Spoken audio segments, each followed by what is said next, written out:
One of the strange things about living in the world is that it is only now and then one is quite sure one is going to live forever and ever and ever. One knows it sometimes when one gets up at the tender, solemn dawn time and goes out and stands alone and throws one's head back, far back, and looks up and watches the pale sky slowly changing and flushing and marvelous unknown things happening until the east almost makes one cry out, and one's heart stands still at the strange, unchanging majesty of the rising of the sun, which has been happening every morning for thousands and thousands and thousands of years. One knows it then for a moment or so, and one knows it sometimes when one stands by oneself in a wood at sunset, and the mysterious deep gold stillness slanting through and under the branches seems to be saying slowly again and again something one cannot quite hear, however much one tries. Then sometimes the immense quiet of the dark blue at night, with millions of stars waiting and watching, makes one sure, and sometimes a sound of far-off music makes it true, and sometimes a look in someone's eyes.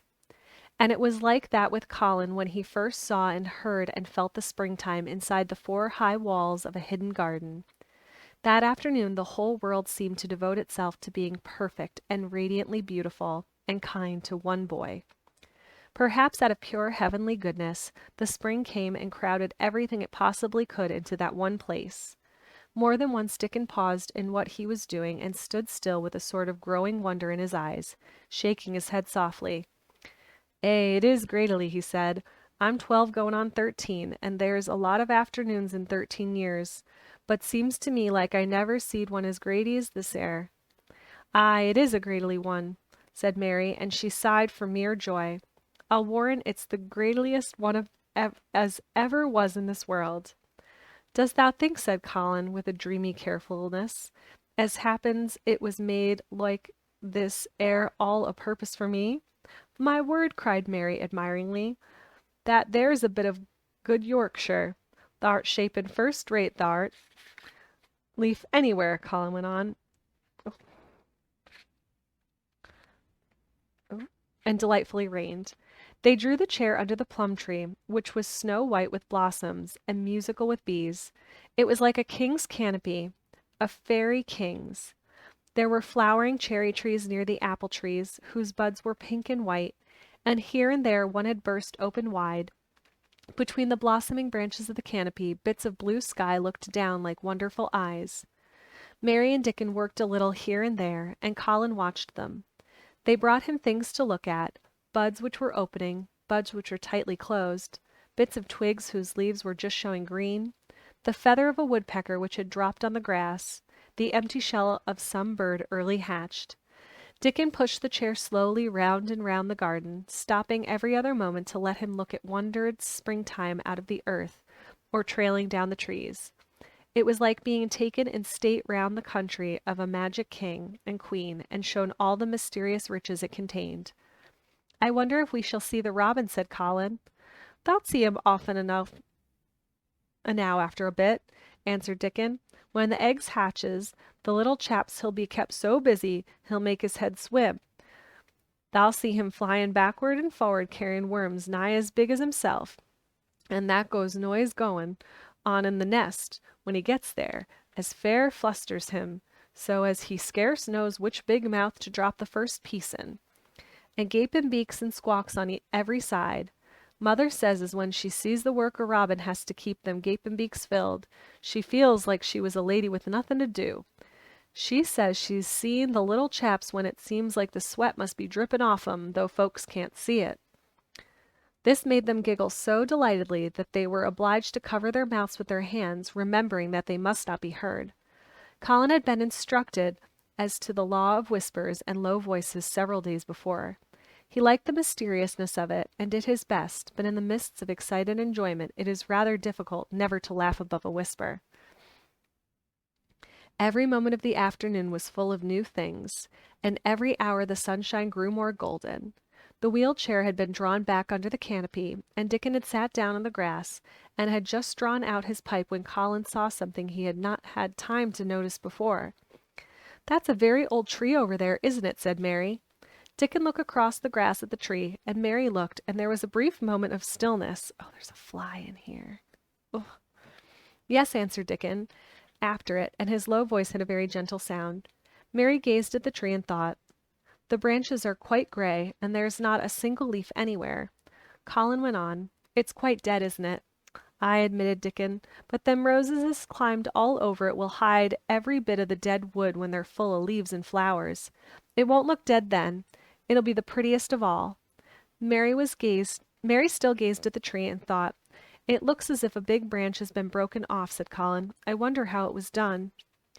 It's been done many a year, answered Dickon. With a sudden relieved start and laying his head on Colin. Look at that robin. There he is. He's been foraging for his mate. Colin was almost too late, but he caught sight of him, the flash of red-breasted bird with something in his beak. He darted through the greenness and into the close-grown corner as was out of sight. Colin leaned back on his cushion again, laughing a little. He's taken her tea to her. Perhaps it's 5 o'clock. I think I'd like some tea myself. And so they were safe. It was magic which sent the robin, said Mary secretly to Dickon afterward. I know it was magic. For both she and Dickon had been afraid Colin might ask something about the tree whose branch had been broken off 10 years ago, and they had talked it over together, and Dickon had stood and rubbed his head in a troubled way.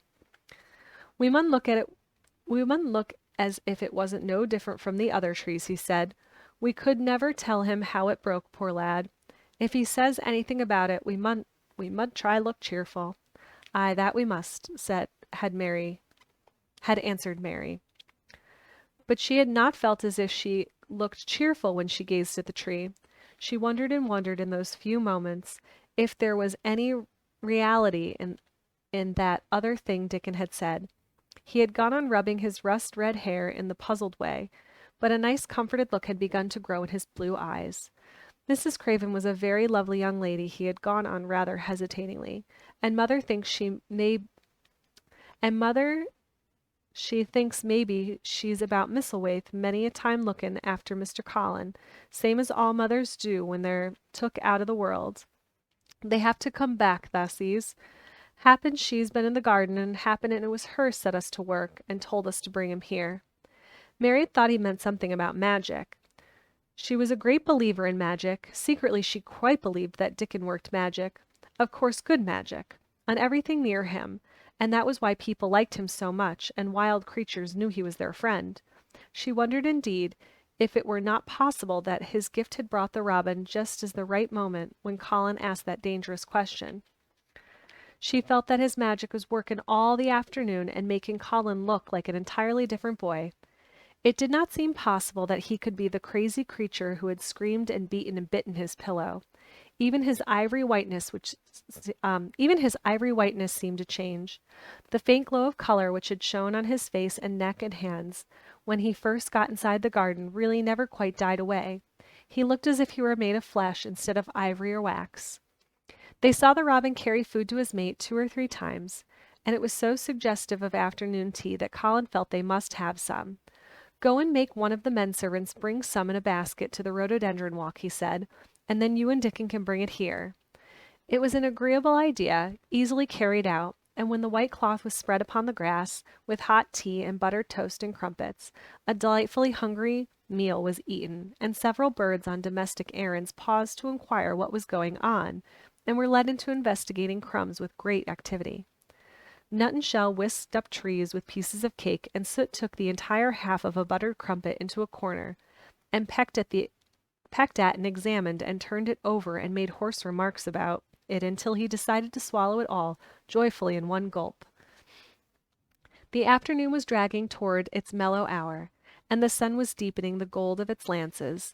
The bees were getting home, and the birds were flying past less often.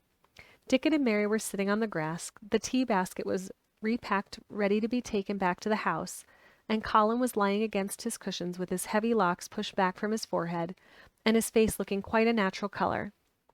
I don't want this afternoon to go, he said, but I shall come back tomorrow, and the day after, and the day after, and the day after. You'll get plenty of fresh air, won't you? Said Mary. I'm going to get nothing else, he answered. I've seen the spring now, and I'm going to see the summer. I'm going to see everything grow here. I'm going to grow here myself. That thou will, said Dickon. Us'll have thee walking about and digging, same as the other folks 'fore long. Colin flushed tremendously. "Walk," he said. "Dig, shall I?" Dickon glanced at Dickon's glance at him was delicately cautious. Neither he nor Mary had ever asked if anything was the matter with his legs. "For sure thou will," he said stoutly. "Thou's got legs o' thy own, same as other folks." Mary was rather frightened until she heard Colin's answer.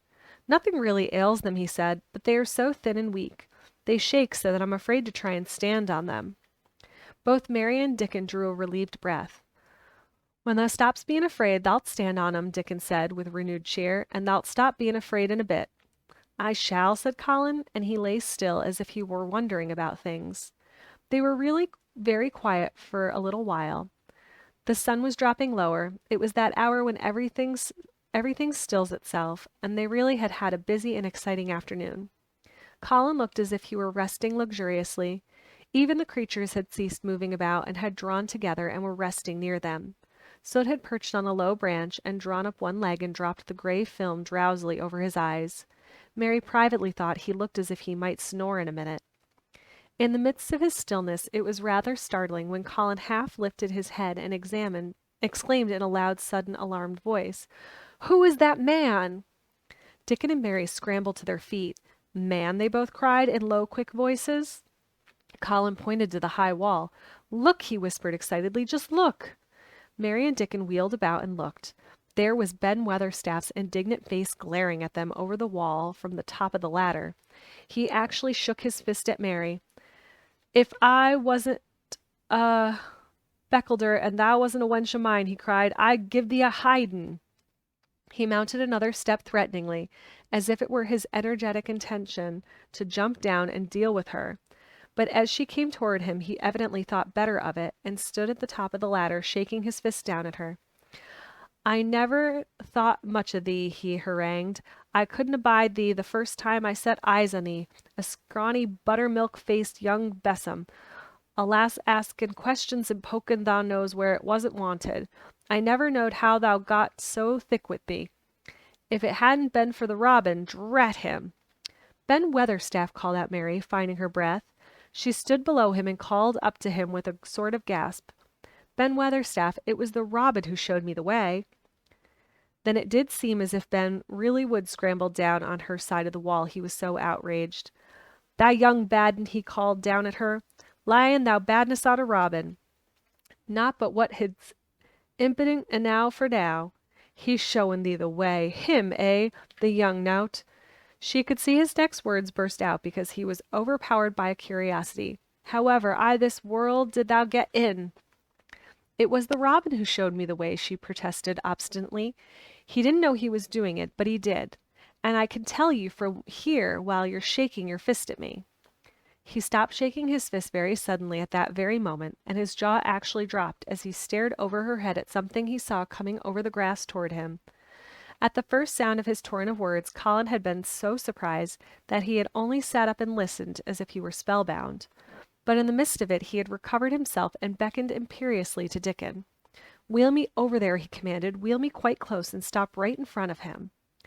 And this, if you please, this is what Ben Weatherstaff beheld, and which made his jaw drop. A wheeled chair with luxurious cushions and robes, which came toward him, looking rather like some sort of state coach, because a young Rajah leaned back in it, with royal command in his great black-rimmed eyes, and a thin white hand extended haughtily towards him. And it stopped right under Ben Weatherstaff's nose. It was really no wonder his mouth dropped open. "Do you know who I am?" demanded the Rajah. How Ben Weatherstaff stared! His red old eyes fixed themselves on what was before him, as if he was seeing a ghost. He gazed and gulped a lump down his throat and did not say a word. "Do you know who I am?" demanded Colin, still more imperiously. "Answer!" Ben Weatherstaff put his gnarled hand up and passed it over his eyes and over his forehead, and then he did answer in a queer, shaky voice. "Who thou art?" he said. "Aye, that I do, with thy mother's eyes staring at me out of thy face. Lord knows how thou come here, but thou art the poor cripple." Colin forgot that he had ever had a back. His face flushed scarlet, and he sat bolt upright. "I'm not a cripple," he cried furiously. "I'm not." "He's not," cried Mary, almost shouting up the wall in her fierce indignation. He's not got a lump as big as a pin. I looked, and there was none, not one. Ben Weatherstaff passed his hand over his forehead again, and gazed as if he could never gaze enough. His hand shook, and his mouth shook, and his voice shook. He was an ignorant old man and a tactless old man, and he could only remember the things he had heard. That hasn't got a crooked back, he said hoarsely. No, shouted Colin. That hasn't got crooked legs, quavered Ben more hoarsely yet. It was too much. The strength which Colin usually threw into his tantrums rushed through him now in a new way.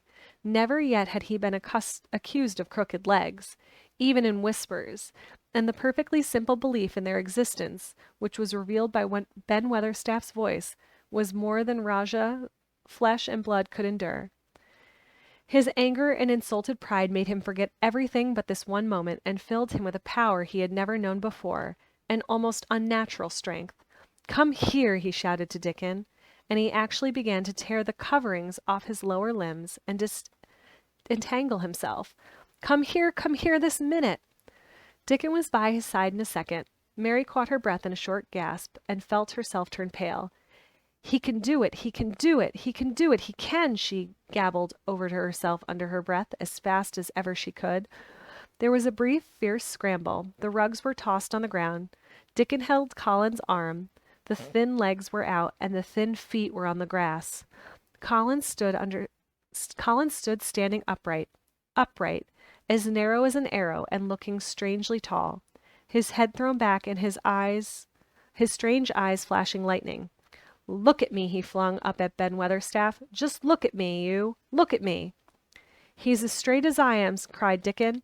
"He's as straight as any lad of Yorkshire." What Ben Weatherstaff did, Mary thought queer beyond measure.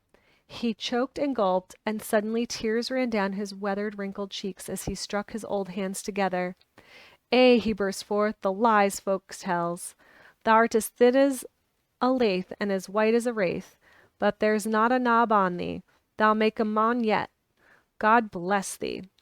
Dickon held Colin's arm strongly, but the boy had not begun to falter. He stood straighter and straighter, and looked Ben Weatherstaff in the face. "I'm your master," he said, "when my father is away, and you are to obey me. This is my garden. Don't dare to say a word about it.